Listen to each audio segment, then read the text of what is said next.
नमस्कार, मैं डॉक्टर हर्षवर्धन पुरी। मैं एक सीनियर कंसल्टेंट चेस्ट सर्जन और लंग ट्रांसप्लांट सर्जन हूँ मेदांता द मेडिसिटी गुरुग्राम में। तो जिस डिजीज़ की आज हम बात करेंगे वो बड़ी ही अलग प्रकार की डिजीज़ है जो जिसके पेशेंट्स हमारे पास आते हैं और इसको कहते हैं माइस्थीनिया ग्रेविस। और इससे एक छाती का ट्यूमर एसोसिएटेड होता है जिसको कहते हैं थाइमोमा। तो मैं दोनों को ही एक्सप्लेन करूंगा कि होता क्या है।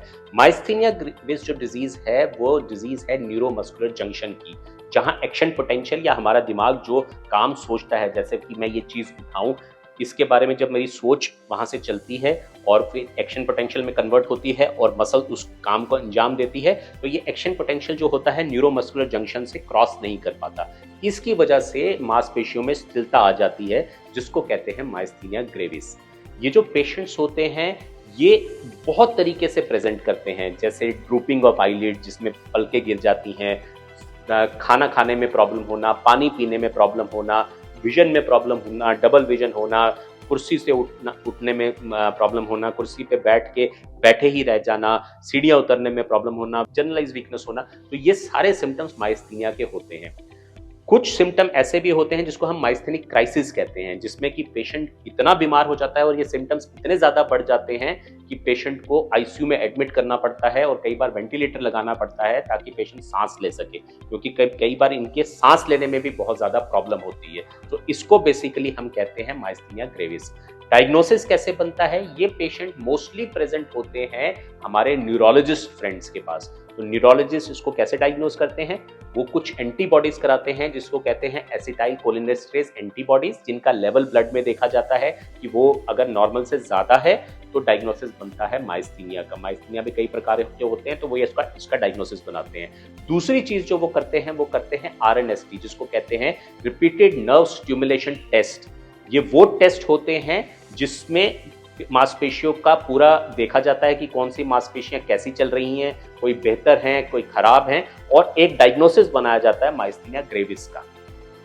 मूलतः इसका मैनेजमेंट कैसे किया जाता है वो मैं आगे बताऊंगा। इससे पहले मैं आपको ये बताता हूं कि इसके साथ एक एसोसिएटेड छाती का ट्यूमर होता है जिसको कहते हैं थाइमोमा। थाइमोमा एक ट्यूमर इस ब्रेस्ट बोन के नीचे थाइमस ग्लैंड होता है जो 15-16 साल की उम्र तक सक्रिय होता है और टी लिम्फोसाइट्स बनाता है। वो 16 साल के बाद असक्रिय हो जाता है, बट इसमें कई बार एक ट्यूमर अराइज हो जाता है जिसको हम थाइमोमा कहते हैं। ऐसे ट्यूमर के साथ 33% लोगों में माइस्थीनिया ग्रेविस भी होता है। तो जब हम ये पेशेंट हमारे पास भेजे जाते हैं तो हम एक चेस्ट का सीटी कराते हैं, उसमें देखते हैं ये थाइमोमा प्रेजेंट है या नहीं है। अब आती है हमारी बारी कि हम इसमें कैसे एसोसिएट होते हैं इस डिजीज में। तो कई शोध हुए हैं दुनिया में और हमारे भी डिपार्टमेंट के कई शोध हैं जिसमें हमने दिखाया है कि अगर ये जो थाइमस ग्लैंड है, ये हाइपरप्लास्टिक थाइमस ग्लैंड या थाइमोमा है, अगर ये निकाल दिया जाए तो माइस्थीनिया ग्रेविस के कई पेशेंट्स में बेहतरी आ सकती है।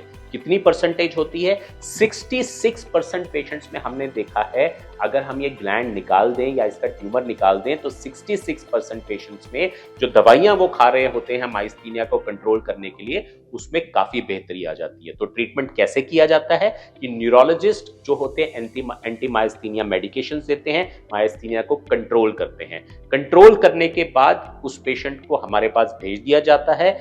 उस पेशेंट की हम सर्जरी प्लान करते हैं जिसमें हम सीटी कराते हैं, एनेस्थीसिया की जांच कराते हैं, हार्ट का टेस्ट कराते हैं और ये सर्जरी अंजाम देते हैं। सर्जरी में हम मेनली क्या करते हैं कि हम छाती के अंदर जाते हैं, इस ट्यूमर या हाइपरप्लास्टिक ग्लैंड्स को पूरी तरह से रिमूव कर देते हैं शरीर से, और इसके बाद मैंने जैसे आपको बताया 66% लोगों में बहुत बेहतरी आ जाती है, उनकी दवाइयां मिनिमाइज हो जाती हैं या बंद हो जाती हैं और वो पेशेंट बिल्कुल ठीक हो जाते हैं माइस्थीनिया से।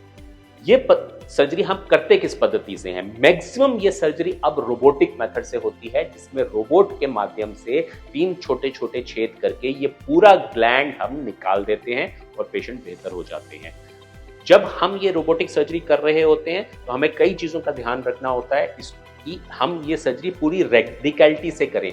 पूरी तरह से वैसे ही करें जैसे पुराने ज़माने में हम इसको ओपन करके किया करते थे, जिसमें हम पूरा ही ग्लैंड निकालते थे। अगर ग्लैंड का कुछ भी पार्ट हम अंदर छोड़ देंगे तो मायस्थीनिया के रिकर होने के चांसेस होते हैं। जब सर्जरी कर दी जाती है, इस पेशेंट को वापस न्यूरोलॉजिस्ट के पास भेजा जाता है। वो आहिस्ता-आहिस्ता करके इनकी मेडिसिन्स को कम करते हैं और 3 से 6 महीने में मेडिसिन्स को लोअर किया जा सकता है। ऐसा 66% पेशेंट्स में होता है। आजकल ये सर्जरी हम एक नई पद्धति से करते हैं जिसमें छोटे थाइमोमास या छोटे ग्लैंड्स होते हैं, सब ज़िफॉइड अप्रोच से। हम यहाँ पे एक छोटा सा छेद देते हैं, इसी से सारे हमारे इंस्ट्रूमेंट्स जाते हैं और इस पूरे ग्लैंड को रेडिकैलिटी से निकाल दिया जाता है। क्योंकि ये बहुत छोटा इंसिजन होता है, पेशेंट 1-2 दिन में अपने नॉर्मल ट्यूब्स वगैरह निकाल के अपनी दिनचर्या में वापस जा सकता है। इसके ऊपर भी एक हमारे डिपार्टमेंट का शोध है जो इंटरनेशनल जर्नल में प्रेजेंट किया है हमने, आप लोग उसको पढ़ सकते हैं। तो आपने देखा कि मायस्थीनिया ग्रेविस क्या होता है, थाइमोमा क्या होता है, इसका ट्रीटमेंट कैसे होता है, न्यूरोलॉजिस्ट का क्या रोल है, सर्जन का क्या रोल है और इस बीमारी से निजात पाई जा सकती है।